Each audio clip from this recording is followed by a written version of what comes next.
ముందుగా వేరే మీద ఉన్న పెద్దలందరికీ నమస్కారం. ఈ రోజు అవార్డు తీసుకుపోయే ప్రతి ఒక్కరికి కూడా పేరు పేరుగా ప్రతి కంటెస్టెంట్కి కంగ్రాచులేషన్స్ అండి. అయితే మనం ఏ రంగంలో ఉన్నా కానీ ఆ రంగంలో ఒక చిన్న అప్రిసియేషన్, ఒక చిన్న గౌరవం అది మనకి ఉంటాయో వచ్చినప్పుడు ఏమవుతుందంటే మనం ఆ రంగంలో ఇంకొంచెం కష్టపడతాం, ఇంకొంచెం నేర్చుకుంటాం, ఇంకొంచెం మందిని ఇన్స్పైర్ చేయడానికి వీలవుతుంది. అట్ ది సేమ్ టైం ఇంకొంచెం కొత్తవి కూడా మనకి కనిపెట్టగలం.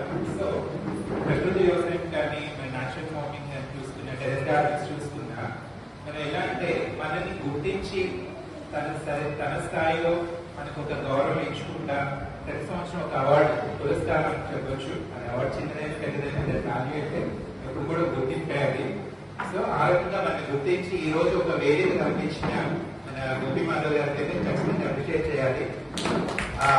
సో మనం నేషనల్ ఫార్మింగ్ చూసుకుంటే ఈ రోజు ఇది కొత్తగా వచ్చింది కాబట్టి ఆల్మోస్ట్ మన భారతదేశం అంటేనే 3 కాలాలు సమానంగా ఉన్న దేశం అన్నమాట.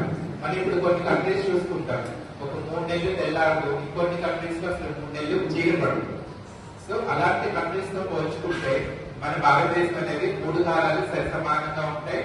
అట్ ది సేమ్ టైం మనకి అన్ని రిసోర్సెస్ కూడా సమానంగా ఉంటాయి. సో దాన్ని మనం యూటిలైజ్ చేసుకుంటాం, పంచభూతాన్ని మనం ఫార్మ్ చేసుకుంటా ఫస్ట్ నుంచి వ్యవసాయం చేసిన మొదటి దేశం అయితే మనది.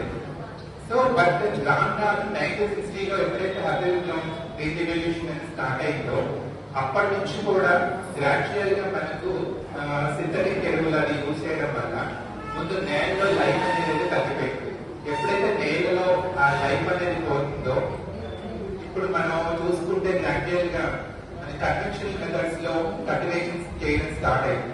సో కన్వెన్షనల్ మెథడ్ లో కల్టివేట్ చేసిన ఫుడ్ కన్స్యూమ్ చేయడం వల్ల గ్రాడ్యువల్ గా వెళ్ళాలి. కొన్ని ఇయర్స్ తర్వాత ఏమవుతుందంటే మనకు reproductive system problems and hormone imbalances కావచ్చు, అండ్ మనకి ఎన్విరాన్మెంట్ నుంచి వచ్చి ఆ టాక్సిన్స్ రిలీజ్ అవడం వల్ల కూడా మనకు గట్ మైక్రోబియల్ ప్రాబ్లమ్స్ వస్తున్నాయి, అండ్ హార్మోన్ ఇంబ్యాలెన్సెస్ కానీ ఫెర్టిలిటీ కానీ. సో మనం ఎన్నో చూస్తున్నాం.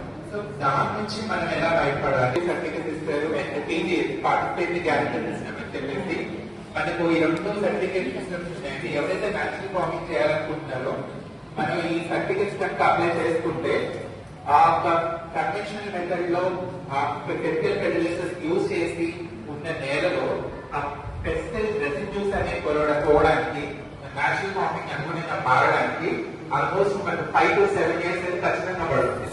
సో ఈ టిఓపిఎన్ టీజీఎస్ సర్టిఫికేట్స్ ఎవరైతే ఇస్తారో వాళ్ళు రిపీటెడ్ గా సాయిల్ చేసిన దీంట్లో మనకు కూడా carbon percentage and nitrogen percentage అనేది బాగా.